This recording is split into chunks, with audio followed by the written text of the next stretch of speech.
ඔයගේ වැවක නාන්න. හරි. ඒක ඇත්ත කතාවක්. පොඩ්ඩක් අයිසින් දාලා මේ කියන්නේ.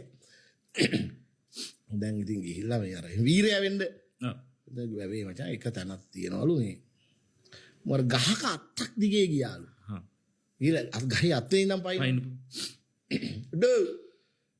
මේ අලාගනින් අපේ ගමේ මේ පුහු වල කියලා එකට කියන්නේ. පුහු වල මචං මේකට මේ වලට පයින්නේ අපේ ගමේම මං විතරයි. මුගේ අර යාළුවෝ ටිකක් ඇවිල්ලා දුරින්. බලාගනින් කියලා පැන්නලු මචං. අත්තේ ඉඳලා ජබක් ගාලා. පැන්න යට ගියාලු. තප්පර 15කින් විතර උඩ ආවලු.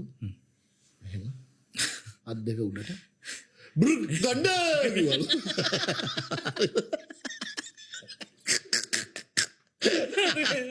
ගියාලු. ආපහු ගියාලු. ආයි තප්පර 10කින් විතර ආවලු උඩට කටින් එහෙම ගලවත් වාරකයි. බෘක් ගන්න කිව්වා.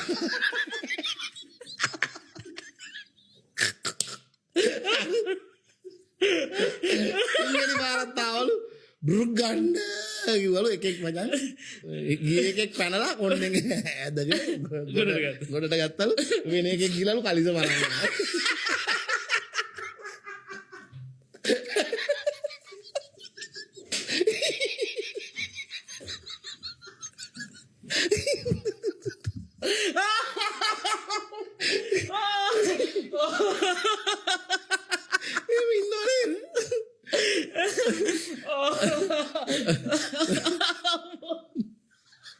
තව එකෙක් වගේ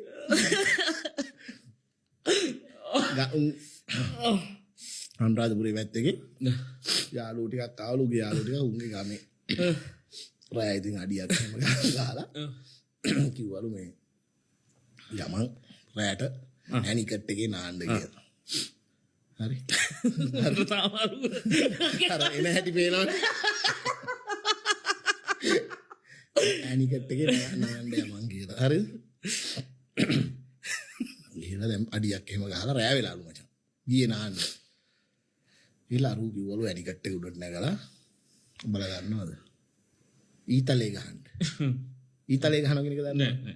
ඊතලේ ගහනවා කියන්නේ මචං මේ උඩක ඉඳලා මෙහෙම අර අත් දෙක පල්ලෙහාට කරගෙන ඒකට කියන්නේ ඊතලේ ගහනවා කියලා කියන්නේ. හරි. උඹලා දන්නවද ඊතලේ ගහනවා. හරි.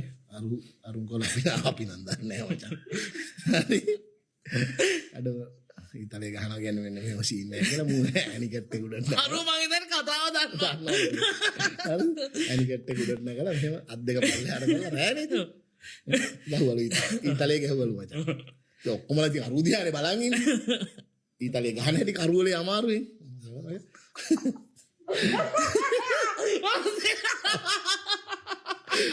ජරබරාස් ගාන සද්දයක් සද්දයක්.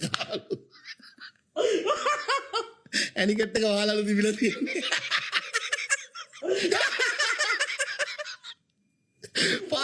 පතුලේ ඉන්නවලු කබරේ. ලෙල්ලි ගාගෙන.